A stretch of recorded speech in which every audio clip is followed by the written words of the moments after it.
Bienvenue à tous. À la une de l'actualité, ce 18 janvier, le chef de l'État a reçu en fin de matinée l'ambassadeur du Niger en Côte d'Ivoire. Le diplomate nigérien en fin de mission sur les bords de la lagune Ébrié a fait un point de son séjour ivoirien au président Alassane Ouattara. Ils ont aussi abordé la question des relations bilatérales entre les deux pays qui sont excellentes. L'Assemblée nationale a tenu aujourd'hui sa première session extraordinaire de l'année 2022. Les députés présents ont validé les différents points à l'ordre du jour. Ils vont donc se retrouver dans les tout prochains jours afin de plancher sur 11 projets de loi. L'économie de la pêche est en sursis en Côte d'Ivoire. En cause, la pêche illégale de navires étrangers dans les eaux territoriales qui réduit de plus de 40% le stock de poissons dans les eaux ivoiriennes, selon la Direction nationale de la pêche. Le dossier EcoPlus est consacré ce soir à ce phénomène. Et puis l'actualité sportive, c'est bien sûr le Cameroun. 4 rencontres à la CAN ce mardi. Sénégal-Malawi, 0 but partout. Zimbabwe-Guinée, 2 buts à 1 pour le Zimbabwe. Dans le groupe C, Ghana-Comores, 2 buts contre 3. Gabon-Maroc, 2 buts partout. Et nous ferons bien sûr tout à l'heure le point de cette 10e journée. C'est d'ailleurs en raison des horaires des rencontres que nous vous retrouvons à 7 h pour le journal sur RTI 1. Bonsoir à tous. L'ambassadeur du Niger est en fin de mission en Côte d'Ivoire. Il a fait ses adieux ce matin au président Alassane Ouattara. Les deux hommes se sont félicités de l'état des relations entre leurs deux pays. Chiram Kofi Abola. L'hôte du palais présidentiel de la République de Côte d'Ivoire ce mardi, en fin de matinée, s'appelle Moussa Alloua. Il est l'ambassadeur de la République du Niger à Abidjan. Moussa Alloua est en fin de mission. Il est venu donner l'information au président de la République, Alassane Ouattara, et lui faire ses adieux.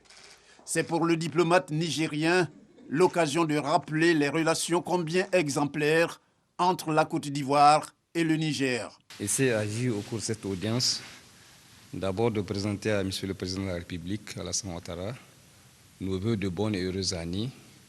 Et comme nous sommes à la fin de notre mission, nous sommes venus lui témoigner toute notre reconnaissance, lui exprimer notre gratitude par rapport au soutien qu'il nous a apporté dans l'accomplissement de notre mission ici en Côte d'Ivoire. Et les relations entre Niamey et Abidjan sont des relations que vous constatez vous-même tous les jours. Nos chefs d'État sont en constante relation entre eux et les relations sont vraiment excellentes. Et nous ne pouvons que nous en féliciter. Le temps de sa mission sur le sol ivoirien, Moussa Alloua dit en être heureux au regard de l'accueil chaleureux des autorités ivoiriennes, avec à leur tête le président Alassane Ouattara. Le diplomate nigérien quitte la Côte d'Ivoire après y avoir passé 10 bonnes années. L'Assemblée nationale a tenu sa première session extraordinaire de l'année 2022. Les députés ont répondu présents. Ils ont validé les différents points à l'ordre du jour. Ils vont donc se retrouver dans les prochains jours afin de travailler sur 11 projets de loi. Éric Goré. Le président de l'Assemblée nationale a été saisi par son Excellence, Monsieur le Président de la République, de l'ouverture d'une session extraordinaire en vue de l'examen de 11 projets de loi. Conformément donc aux dispositions de l'article 5, alinéa 1 de la Constitution et de l'article 3, alinéa 5 de notre règlement, je déclare ouverte la première session extraordinaire de l'année 2022. Les députés de la République de Côte d'Ivoire en session extraordinaire. C'est la première du genre en ce qui concerne l'année 2022.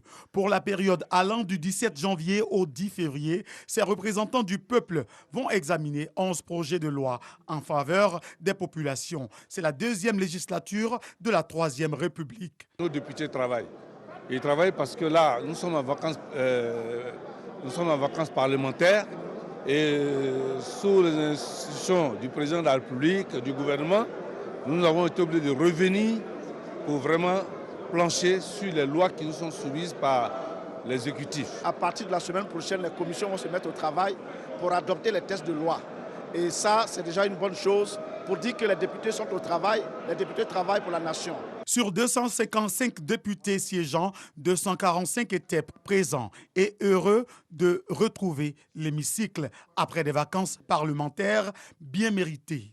Une fois que nous sommes élus, nous sommes à la disposition de la nation et non à la disposition de ceux qui nous ont élus. Cependant, quand nous avons un temps libre, nous venons vers nos populations. Fiers de se revoir à l'Assemblée nationale, les députés affirment être en phase avec les populations. Dans la circonscription Temle-Croix-Noumamba, nous sommes aujourd'hui aux côtés des populations pour réclamer, on va dire pour demander au gouvernement de nous bitumer la voie qui traverse notre circonscription. Donc vous voyez qu'au-delà de la dimension officielle de la fonction, nous sommes avant tout des acteurs de développement. Je suis naturellement constamment en contact avec ma population, soit par moi-même physiquement ou par personne interposée, chaque fois qu'il y a des faits qui commandent que nous soyons sur le terrain. Chaque fois qu'il y a des faits qui commandent qu'on soit sur le terrain ou par nos propres programmes. À l'Assemblée nationale de Côte d'Ivoire, les femmes veulent défier les hommes. Nous apportons notre touche quand il s'agit de certaines lois. Nous nous mettons ensemble pour donner des orientations. Donc ça, c'est très important. En faveur de la femme. Les femmes qui sont députées, elles sont tout le temps dans leur circonscription. Mais les femmes sont des personnes assez discrètes, sont des personnes qui font du corps à corps, sont des personnes qui sont tout le temps assimilées à leur population. L'ambiance était bonne ce jour. Et demain aussi, les travaux du groupe parlementaire vont meubler l'Assemblée nationale jusqu'au 21 janvier 2022. Grand Bassam, Sassandra, Jacquesville, Grand Bérébi et toutes les villes côtières ivoiriennes font face à une grave pénurie de poissons ces dernières années. Des facteurs naturels font partie des causes, mais l'homme n'y est pas pour rien. La pêche illégale de navires étrangers dans les eaux territoriales ivoiriennes met à mal l'économie bleue dans toutes ces villes côtières.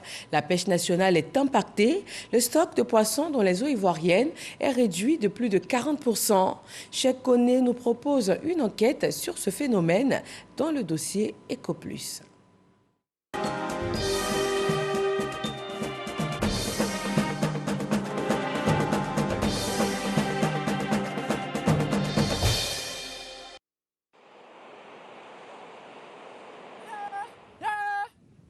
Ces cris d'encouragement sont devenus comme une hymne au désespoir pour ces pêcheurs. Depuis bientôt 3 ans, ils se donnent tant de peine pour finalement ressortir des filets quasi vides de la mer.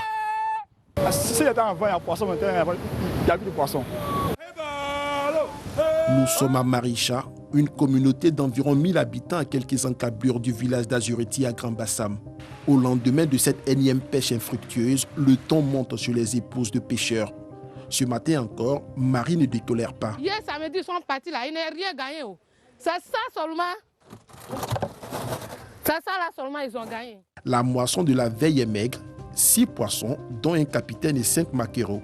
Le constat est frappant. Les grilles à fumer qui faisaient le plein de poissons il y a quelques années sont vides et entassées par dizaines. On a découragé, on ne sait pas comment faire. Ok, il y a beaucoup d'enfants. Pendant ce temps, sur le marché principal de Grand Bassam, la ville balnéaire, le poisson frais est absent des étals. Les rares commerçantes qui en vendent encore se contentent des alevins. Venez voir 100 francs. Il n'y a pas gros poisson, on fait comment? Ça fait 5 ans comme ça, il n'y a même pas de poisson. Donc, ce poisson petit là, seulement, on gagne. Nombreuses sont les commerçantes de ce marché qui ont abandonné l'activité en raison de la pénurie. Celles qui résistent ont recours à une pratique peu recommandable appelée le poisson américain. Cette pratique consiste à recouvrir sciemment les poissons congelés avec du sable de mer pour donner l'illusion de poisson tout droit sorti de l'océan. On ne gagne pas poisson. Donc, en pays américain, on met sable dessus un peu, on vend, on gagne manger un peu, on mange. Ainsi, les clients moins vigilants n'y voient que du feu. La pêche illicite ou encore pêche INN, entendez pêche non déclarée ou non réglementée, des chalutiers étrangers sur les côtes ivoiriennes occasionnent en plus de la pénurie de poissons, le maintien des pêcheurs locaux dans une précarité à nulle pareille. À Maricha, voilà bientôt plus de 3 mois que ces pêcheurs qui n'ont que la pêche comme gagne-pain sont sans activité. À 48 ans, Ayabi Richard dirige l'association des pêcheurs du village. Cet après-midi, il fait un point de la dernière vente de poissons. On a fait une semaine, c'est 100 000 francs, on a vu. 100 000 francs là, on va lever 20 000 francs pour donner les femmes. Ils sont venus prendre la mer là, mais le plat qu'ils ont donné, 200 000, 300 000 pour aller pêcher, et ils ne pêchent pas là-bas. Et ils viennent jusqu'à 100 mètres, 50 mètres, ils pêchent. Maintenant, ils pêchent comme ça nous fatigue. Que le bruit des moteurs, là, que ça fait comme ça, là, tous les poissons s'affilent, ça va. Outre la rareté des produits halieutiques due à plusieurs autres facteurs, Richard dénonce la destruction de leurs équipements de pêche par les chalutiers étrangers et plus précisément asiatiques qui descendent illégalement à 50 mètres sur les côtes de la ville de Grand-Bassam. Selon l'ONG internationale Greenpeace, plus de 70% des bateaux de pêche présents en Afrique se trouvent au large des côtes ouest africaines. 40% des poissons y sont pêchés illégalement. Une perte énorme pour les pays côtiers comme la Côte d'Ivoire où l'activité touristique occupe une place de choix. Nguessan Damouin est restaurateur depuis 17 ans à Grand-Bassam. En maintes reprises, il a interpellé les autorités locales. Les riverains n'ont rien à manger. Ils viennent, ils puisent, ils s'en vont. Ils donnent quoi à qui? Aujourd'hui, comme Damouin, plusieurs hôteliers subissent le coup. La ville de Grand-Bassam n'est pas un cas isolé en la matière. À chaque ville, à 60 km d'Abidjan dans le village d'Agrou, même son des cloches. Le secteur de la pêche est sinistré. La seule poissonnerie du village reste hermétiquement fermée. Je dis aux autorités de venir en aide aux jeunes et aux populations concernant l'activité de la pêche. En 2019, un bateau non identifié a échoué au large du village. Albert fut le premier témoin sur les lieux. J'ai vu un bateau qui était au large où les occupants criaient au secours. Si ces habitants jadis friands de poissons frais sont contraints de consommer des poissons congelés importés, c'est la faute, disent-ils, aux nombreux bateaux étrangers qui raclent tous les poissons dans leurs eaux. Pourquoi ces chalutiers asiatiques s'intéressent-ils aux côtes ouest africaines, précisément celles de la Côte d'Ivoire, comme le stipule le rapport de l'analyse mondiale sur la tendance dans le secteur du poisson 2017? Les navires asiatiques prennent d'assaut les pays côtiers de l'Afrique de l'Ouest, généralement dépourvus de moyens de surveillance de leurs eaux territoriales. À Grand Bérébi, ville balnéaire située à 400 km d'Abidjan, les agents de la police maritime, brigade chargée de la surveillance des côtes, se battent avec les moyens du bord. Mais leur seule volonté ne suffit pas. Bon, vous allez partir tout à l'heure en mer. Cette nuit, les hommes du lieutenant Guivet font leur première sortie en mer avec l'unique navette de la région qu'ils ont nouvellement acquis 15 jours avant notre passage, et ce, après une dizaine d'années d'attente. Les gens pêchent et très souvent, on ne sait pas pourquoi ils viennent ici. Et la plupart même n'ont pas de papier. Attention. Mais ce soir, pour des raisons d'insuffisance de carburant, l'équipage n'ira pas au-delà de 20 mètres de la berge, bien qu'elle soit consciente de l'ampleur du phénomène. Les conséquences de la pêche illégale, en plus d'être économiques et écologiques, elles sont sociales. Selon Greenpeace, la pratique coûterait chaque année à l'Afrique de l'Ouest plus de 1100 milliards de francs CFA. De retour à Abidjan, nous nous intéressons au processus de délivrance des licences de pêche. Ce fameux sésame est l'objet de toutes les convoitises. Le principal syndicat des marins pêcheurs, Simapessi, fort de 7000 membres, en dénonce la délivrance. Des bateaux de type industriel ont des licences de pêche artisanale. Et bon là, ça relève de d'autres compétences. Dans nos investigations, nous avons pu obtenir une attestation d'assurance pour un navire. Elle date du 29 juillet 2020. Il est inscrit ce qui suit. Nous certifions que le navire Hailong est titulaire d'un contrat d'assurance corps de navire de pêche artisanale pour une période allant du 31 juillet 2020 au 30 juillet 2021 à minuit sous le numéro de police 20 873. Jusque-là, tout a l'air de bien aller, sauf que sur la fiche technique du navire, il s'agit plutôt d'un chalutier, c'est-à-dire un bateau industriel. Comment un chalutier peut-il obtenir une licence de pêche artisanale? Pourtant, la réglementation le proscrit.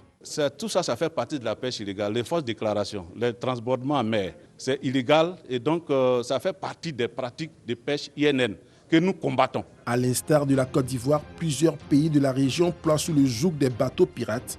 Ce sont environ 400 navires étrangers qui réalisent des prises annuelles qui s'élèvent à 260 milliards de francs CFA. La plupart de ces bateaux qui viennent dans nos eaux prélève pratiquement le tiers de nos stocks. Le tiers de nos stocks, parce que c'est des bateaux qui sont vraiment bien équipés et c'est généralement des bateaux asiatiques qui viennent commettre ces dégâts-là. Assis sur une pirogue renversée, comme pour dire que l'activité de la pêche joue sa survie, Ayabi Richard scrute l'horizon. Un regard perdu dans le vide qui traduit l'impuissance de toute une communauté. Si rien n'est fait, le pire serait inévitable. Ville côtière, l'économie de la pêche en sursis, une enquête qui nous a été proposée par Cheikh Koné. Et nous restons sur les eaux ivoiriennes pour un sujet plus léger cette fois. Et nous vous proposons de découvrir des décors de sable fin, de sentiers arborés. Les visiteurs y sont accueillis dans des bungalows de bambou. Le balai de pirogue achève de parfaire le décor. Direction Jacquesville et Bingerville avec Patricia Omou-Etia pour découvrir ou redécouvrir pour certains ces endroits naturels et enchanteurs qui riment avec écotourisme. Paisible station balnéaire située à 60 km à l'ouest d'Abidjan, Jacquesville est une ville au charme discret avec ses différents sites touristiques. L'un des sites qui a retenu notre attention est la presqu'île du Christ de Jacquesville. Le spectacle à lui tout seul efface tous les déboires du parcours. Le mélange des couleurs qui se reflètent sur la lagune, le balai des pêcheurs qui rentrent de leur expédition vous donne l'impression d'être dans un autre monde. Le calme, la beauté de la nature, la lagune, une décoration simple, sobre et relaxante. Son nom n'est pas fortuit. Pour la petite histoire, la presqu'île a été découverte par un pasteur et sa femme lors d'une mission d'évangélisation dans la région. Au départ, c'était des palmiers sauvages, des arbres, des grands arbres, des herbes, et puis beaucoup de bas-fonds. Nous avons fait beaucoup de remblayages et petit à petit, nous avons construit ce que vous voyez là. Ça fait 15 ans que nous sommes là. Nous avons aussi des bungalows en matériaux locaux. Après Jacquesville, nous retournons sur Abidjan pour découvrir un autre site touristique dans la commune de Bingerville. Le domaine Bini Lagune est un site d'écotourisme. Il faut affronter une pente abrupte à travers les bois pour se retrouver nez à nez avec une lagune splendide. La vue à l'arrivée nous a fait oublier la souffrance endurée. En effet, le domaine Bini Lagune est situé dans une cuvette au bord de la lagune Adjien. Cette lagune qui a toutes les caractéristiques d'un lac a une particularité, sa propreté. Un accueil chaleureux, un endroit paisible et préservé, un site naturel qui accueille des visiteurs chaque week-end. Je suis venue voir mon amie. Elle a voulu me faire découvrir un peu. Je trouve l'endroit juste magnifique. Vraiment, il y a des choses à faire. Je parle en termes d'activité. Puis ça valorise aussi le patrimoine du pays aussi. Je trouve que c'est pas mal. Cet endroit fait partie des domaines créés par un des pionniers de l'écotourisme en Côte d'Ivoire et en Afrique de l'Ouest qui œuvre au développement touristique de son pays tout en valorisant son patrimoine naturel et culturel. Un autre élément qui pourrait lui aussi participer au développement du tourisme intérieur et même international, le tambour parleur du peuple tchaman. Il fait partie des objets et biens culturels de la Côte d'Ivoire en France depuis 1916. Le ministère de la Culture prépare donc son retour en phase avec le processus de restitution déjà engagé par l'ancien colonisateur. Serge Coléa.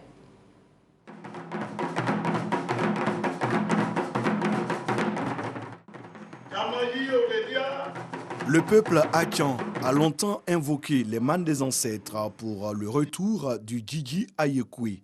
Le tambour parleur des villages tchaman et principalement Bidjan a été confisqué en 1916 par le colonisateur. Il est conservé plus de 100 ans après au musée du Quai Branly en France. Plus pour longtemps car il va bientôt retrouver ses terres d'origine. En son temps, ce tambour permettait de porter l'information dans un rayon de 12 km.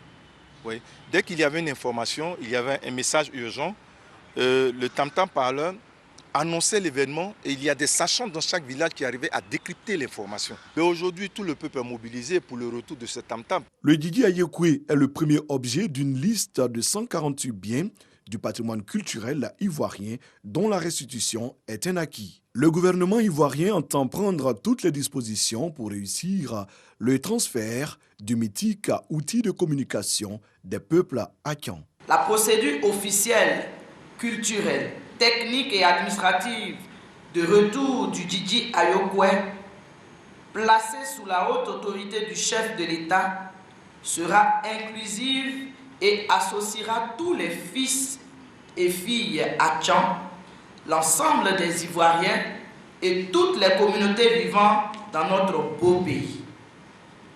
Oui, l'État de Côte d'Ivoire entend faire du retour du Djidji Ayokwe une fête culturelle très populaire. La Côte d'Ivoire, à travers le ministère de la Culture, de l'Industrie des Arts et du Spectacle, les experts et spécialistes, ainsi que la communauté Tchaman, prépare activement ce jour historique.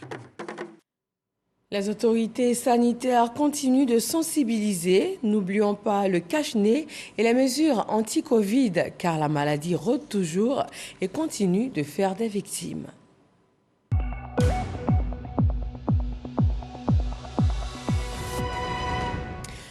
Nouvelle journée, nouveau point. La Côte d'Ivoire comptabilise ce 18 janvier 162 nouveaux cas de Covid-19, 406 personnes déclarées guéries et 2 décès. 3374 cas restent actifs dans le pays. En termes de vaccins, 7 855 476 doses ont été administrées. Le mois de janvier a la réputation d'être particulièrement difficile. Après les fêtes de fin d'année budgétivores, il faut bien gérer les dépenses de ce premier mois de l'année. Un syndrome imaginaire a même été baptisé janviose. Dans les magasins et autres lieux de commerce, le client se fait rare. Ange Kouakou et Dangui Dangui ont parcouru certaines enseignes pour voir ce qu'il en est réellement. Passé l'euphorie des fêtes de fin d'année et leur cortège de bonnes affaires, c'est la période de vaches maigres chez certains commerçants comme Camara, vendeur au marché de Kokoviko dans la commune de Cocody en Gré. Et quand ils viennent un temps actuellement, c'est pas comme en décembre, comme ils viennent au bon nombre. Même son de cloche dans cette boutique, non loin de Massalo, la gérante réfléchit à des solutions alternatives pour évacuer le reste de son stock. On a fait beaucoup de commandes pendant la fête et la commande n'est pas vite arrivée. Bon, le moment où la commande est arrivée, bon, on a écoulé beaucoup, mais il y a eu le reste. Après la fête, il n'y a plus de clients et nous allons stocker et pour faire sortir un peu. Les magasins et marchés que nous avons visités dans les différentes communes d'Abidjan, les commerçants souffrent du même mal, la baisse de leur chiffre d'affaires après les fêtes. Tout le monde cherche à être beau pendant et avant la fête. Maintenant, c'est le repos. Pendant la fête de décembre, là, les jeunes filles sont venues beaucoup, sont venues payer soutien, mais moi-même j'étais content. Mais après la fête, là, on voit, il n'y a rien, ils ne viennent pas. Donc, ça nous décourage, quoi. Janvier, là, si la fête, là, si ça arrive, ils n'ont qu'à venir payer. Non, nous aussi, on serait contents, on va s'occuper de notre enfant, avec nos familles. C'est qu'est-ce qu'on fait avec? Si on a eu l'an de manger, on dit merci à Dieu. Après la fête, c'est la défaite, comme disent les Ivoiriens. Mais les commerçants espèrent que le mois de février sera favorable avec le 14 février, jour de la fête de la Saint-Valentin. Voilà, il reste pratiquement 2 semaines avant donc la fin de ce mois de janvier. La région d'Unzi est en chantier depuis 2011. Les infrastructures réalisées ont changé le visage de la région. Le village d'Adaou vient de recevoir son château d'eau qui va en plus approvisionner plusieurs autres villages en eau potable. Également une voie pour désenclaver les localités. Le reportage de Soro Corona. Nguessan Léontine fournit d'énormes efforts pour faire remonter l'eau de cette pompe à motricité humaine. Nous sommes à Adaou, village de la sous-préfecture d'Abidji, région d'Unzi. Léontine et les femmes du village dégagent beaucoup d'énergie chaque jour pour ravitailler les ménages en eau. Avec l'accroissement de la population, les 2 pompes constamment en panne ne font plus l'affaire d'Adaou. C'est dur. Quand on va au champ pour travailler, puis on veut pomper l'eau là encore là. En tout cas, on souffre. Aujourd'hui, la corvée d'eau est un vieux souvenir à Adaou. Le village est équipé d'une HVA, hydraulique villageoise améliorée de grande capacité. L'infrastructure va servir le Touadaou et les villages environnants. Il y a que l'eau est source de vie. Donc, quand le ministre Kofi Salatay vient donner l'eau à Daou, la Daou ne peut être qu'en joie. Le secrétaire d'État chargé du logement social, Latai Nguessan Kofi, a mis officiellement le château en marche. Latai Kofi a également inauguré la voie reliant désormais les localités d'Adaou et de Agnere Kofikuro long de 10 km. Des infrastructures pour améliorer le quotidien des populations. Et nos parents devraient pouvoir comprendre qu'aujourd'hui, c'est le développement qui doit être notre leitmotiv. C'est pourquoi je voudrais encore une fois exprimer toute ma gratitude à son Excellence le Président Alassane Ouattara. C'est un appel aussi que je lance à tous nos frères cadres de la région, à une solidarité, pour que nous soyons toujours à côté de nos parents, pour leur donner un peu de la joie. Pour Latai Kofi, les ouvrages ont été réalisés parce que la Côte d'Ivoire vit la paix et la cohésion sociale. Quand il y a la paix et la cohésion sociale, les actions de développement suivent. Aujourd'hui, la région d'Unzi est véritablement embarquée dans le train du développement que conduit si bien le président de la République, son Excellence, M. Alassane Ouattara. Et je suis heureux de venir donner de l'eau potable à mes parents d'Adaou. Dans 10 mois, le village sera doté d'une maternité. Les travaux de construction sont lancés par le secrétaire d'État chargé du logement social. Depuis 2011, la région d'Unzi connaît un développement harmonieux avec de nombreuses réalisations. Adduction en eau potable, construction des centres de santé et d'écoles, électrification de la quasi-totalité des villages de la région. Dans le département de Grand Laou, les villages de Maké et de Likpilassié ont reçu chacun un bâtiment de 3 salles de classe et un bureau. Des infrastructures scolaires réalisées grâce au programme d'investissement à impact rapide. Didier Nguessan. Un bâtiment composé de 3 classes et un bureau équipé en table-banc est inauguré par le ministre Emmanuel Essis Esmel. L'école primaire publique du village de Maké date de 1968 avec seulement un bâtiment de 3 classes. Cette infrastructure scolaire, construite par le biais du programme d'investissement à impact rapide, vient renforcer la capacité d'accueil de l'unique école du village qui compte à ce jour 152 élèves. Aujourd'hui, on vient de recevoir les clés de cette école. Vraiment, c'est avec une grande fierté que nous la recevons. Nous sommes très contents. Les populations vivement heureuses disent grand merci au président de la République, son Excellence Alassane Ouattara, pour tout ce qu'il fait pour la Côte d'Ivoire en général, mais pour les populations de Grand Laou en particulier. Le même bâtiment est réalisé également dans le village voisin de Likpilassié sur l'autre rive de la lagune Tagba. Un développement de proximité avec effet immédiat sur les bénéficiaires, de quoi réjouit le ministre Emmanuel Essis Esmel. Le président de la République, au sein du plan social du gouvernement, a souhaité qu'on puisse sortir par région des projets à impact rapide. Et c'est ces projets aujourd'hui qui font l'objet de cette belle bâtisse que nous voyons de 3 classes. L'idée, c'est de pouvoir doter nos populations de toute infrastructure de base, eau, électricité, école, santé, route. Le représentant du programme d'investissement à impact rapide dans la région des Grands Ponts a engagé les chefs traditionnels à renforcer la cohésion sociale entre les communautés villageoises. Dans le département de Grand Laou, les jeunes ont désormais un foyer pour s'occuper sainement. Le bâtiment a été remis au bureau départemental du service national des jeunes. Dans la lutte contre l'échec scolaire de la jeune fille, la région du Poro, le volet éducation du projet Suède s'implique pour créer un cadre d'encadrement et d'autonomisation en faveur de la femme avec des jeunes filles accompagnées jusqu'à la fin de leur cursus scolaire. Siekwasi et Didier Nguessan. Amphithéâtre du lycée Houphouët-Boigny de Korogo, le projet Suède Éducation est présenté aux jeunes filles et aux acteurs principaux de l'éducation nationale et de l'alphabétisation du Poro. Au cours de cette présentation, les filles ont été largement sensibilisées sur les graves conséquences des grossesses en cours de scolarité, principale cause de l'abandon des cours.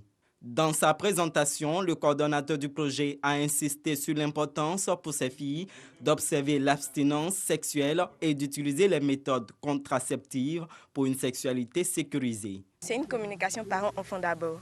Mes parents m'expliquent comment je dois la gérer. Ils me disent que je ne suis pas encore arrivée pour ces genres de choses, que je peux attendre, que je suis encore jeune, j'ai de l'avenir et qu'on veut promouvoir la fille à l'école, j'ai encore plus de chances d'avancer. Ce n'est pas quelque chose qui fuit, mais les études et le temps, ça fuit parce qu'on ne peut pas le chronométrer. L'autre composante essentielle de ce projet éducation, c'est comment réussir l'encadrement et l'amélioration de l'apprentissage des filles dans les établissements à travers l'appui alimentaire et l'éducation sexuelle. Pour l'atteinte des résultats, les acteurs de mise en œuvre du projet s'engagent. Nous venons en appui pour donc le volet fiduciaire et également pour ce que nous savons bien faire, c'est-à-dire l'éducation de la jeune fille à travers donc l'éducation complète à la sexualité, l'éducation de la jeune fille en compétences de vie. Les filles qui bénéficient des activités des espaces sûrs, elles auront des informations, elles vont partager avec leurs camarades qui ne sont pas bénéficiaires et je pense que les transformations vont suivre. Le projet Suède Éducation, c'est 3 régions, le Poro, le Tchologo et la Bagoué. Partenaire technique, l'Agence ivoirienne pour le bien-être familial, AIBF, avec un financement de la Banque mondiale. Le projet prend fin en 2024. Un appui à la scolarisation et à l'autonomisation de la jeune fille. Et cette autonomisation féminine, les femmes du quartier Bonikro, dans la commune de Yopougon, souhaitent elles aussi l'atteindre. Pour ce faire, elles se sont réunies en groupement coopératif. Elles arrivent ainsi à obtenir des fonds du conseil municipal et aussi à être financées par le gouvernement dans la création et le développement de leurs activités génératrices de revenus. Théodore Zouzou et Abou Sanogo. Participer activement au développement de leur cité, au-delà la commune, et œuvrer à la pleine autonomisation est le combat des femmes du quartier Bonikro proche du cimetière municipal de Yopougon. Pour ce faire, 15 associations féminines de la dite cité ont décidé d'installer un porte-parole commun pour parler d'une même voix et atteindre leur épanouissement. Et leur choix s'est porté sur Adjata Zombra. Cette union peut nous apporter beaucoup de choses, puisque nous sommes des femmes battantes unies. Nous nous aidons en faisant des tontines, mais nous voulons que ça s'améliore. Son installation est faite par Issoufou Koulibaly, représentant le parrain. Gilbert Kafana Kone, maire de la commune de Yopougon. Quand on est ensemble, un projet financé bénéficie à un ensemble de personnes plutôt qu'à un individu. Et cela permet par effet domino d'atteindre un maximum de personnes, faire reculer la pauvreté. Donc nous sommes vraiment en phase avec les femmes de Bonikro qui ont compris cela. Notre ministre Kafana Dom sont venus apporter le soutien du conseil municipal, les encourager. Un moment également de reconnaissance de cette population de la commune de Yopougon au président de la République Alassane Ouattara pour l'adduction en eau potable et l'électrification de leur quartier. Une occasion qui traduit le vivre ensemble dans la cité.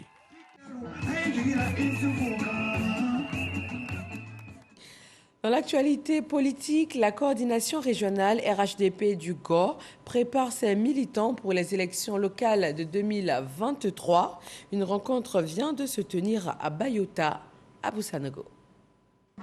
Le RHDP, le Rassemblement des oufouettis Stop la démocratie et la paix, prépare les échéances à venir. À Gagnoua, au quartier du Labougou, la délégation départementale du RHDP Gagnoua de Bayota rencontre le ministre délégué auprès du ministère d'État, ministère des Affaires étrangères, Alcide Djidji, par ailleurs coordinateur régional associé RHDP du GOR. Nous sommes les responsables politiques de la région, et nous sommes les responsables politiques de Bayota. Il fallait venir pour dire la bonne année aux populations. C'était surtout une séance de travail avec les structures. Il faut selon lui tout mettre en œuvre pour le triomphe du RHDP dans la circonscription électorale de Ouragayo, Bayota, Dayepakei, Yopoyue. Par ailleurs, les populations ont égrené un chapelet de doléances, notamment l'ouverture et l'entretien des voies dans la ville et l'extension du réseau électrique. En érigeant Bayota en commune, je pense que ce sera un outil important pour le développement de Bayota, qui fait déjà beaucoup dans la région, parce que Bayota au plan économique est très dynamique, c'est un grand carrefour, et donc sur tous les plans, le vivrier, notamment le commerce dans la région, Bayota est un grand carrefour, est un grand centre. Bayota est une ville située à 35 km de Gagnoua, sur l'axe Gagnoua-Saint-Fra, et abrite 43 000 âmes.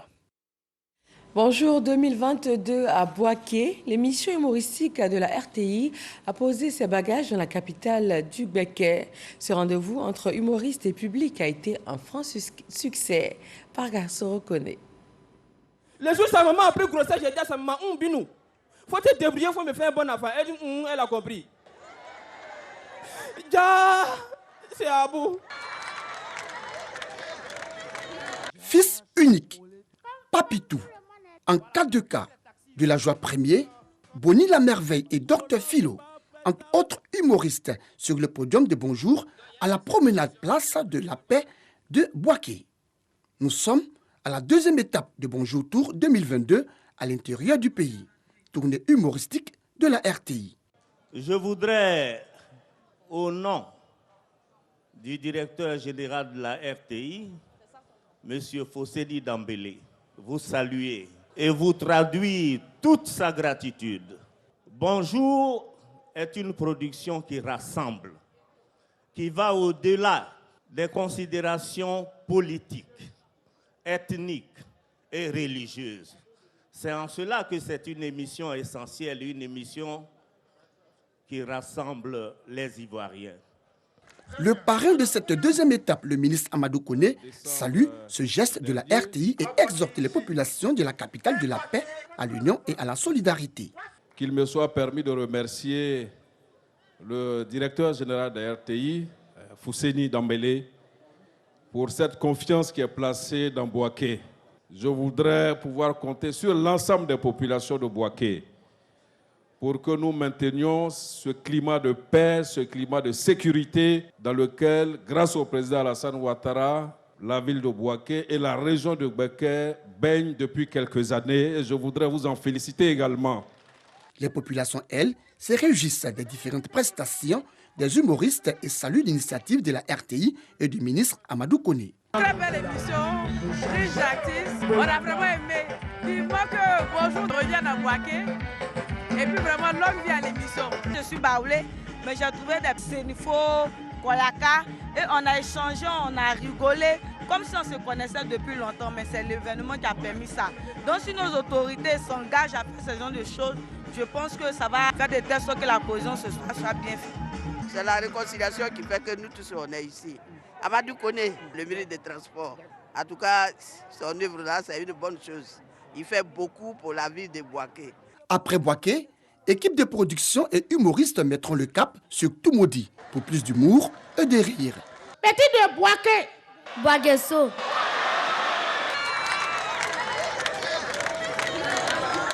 Sur la scène internationale, face aux sanctions de la CEDEAO, le Mali cherche des alternatives. Une importante délégation malienne est à Nouakchott, en Mauritanie. Elle doit être reçue par le président mauritanien. Le Mali veut contourner l'embargo qui le frappe et faire transiter une partie de son fret par la Mauritanie. Ce pays frontalier du Mali ne fait pas partie de la CEDEAO.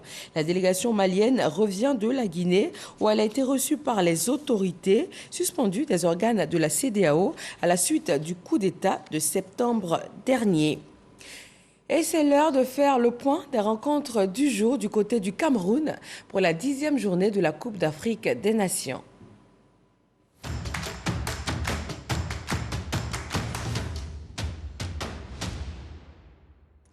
Pour cette 3e journée, le Sénégal a terminé premier du groupe B.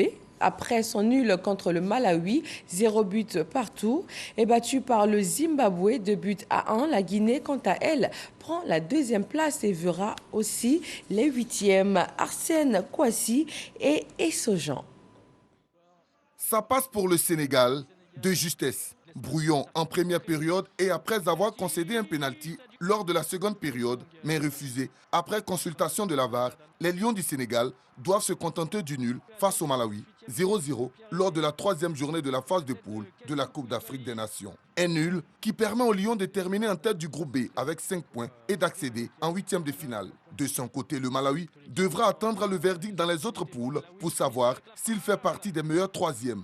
Dans l'autre match, la Guinée s'est fait surprendre par le Zimbabwe 2-1. Malgré un but de Keita juste après la pause, les Warriors avaient déjà fait le job en première période avec des buts signés Muzona à la 26e minute et Mahachi à la 32e minute. Malgré cette défaite, la Guinée occupe la deuxième place avec 4 points.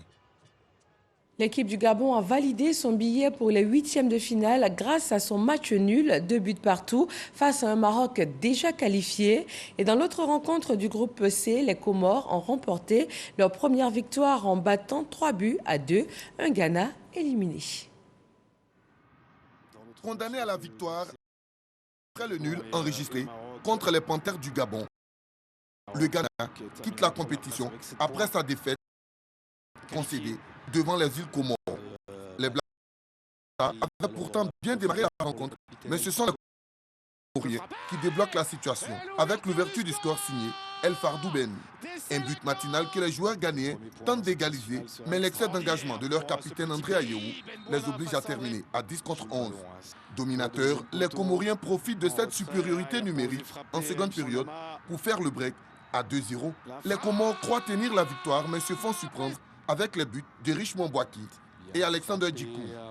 Loin d'être démotivés, les Comores se remettent dans le sens de la marche avec le but victorieux d'Ahmed Mogni. 3-2, score final. Les Comores réalisent une grosse sensation dans cette compétition, mais sont éliminés, tout comme le Ghana.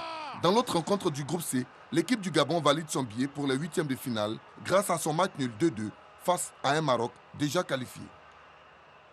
Et puis demain, mercredi 19 janvier, 2 rencontres sont à l'affiche, Guinée-Nigeria et Égypte-Soudan. Merci à tous de vous informer sur RTI 1. Agréable fin de soirée.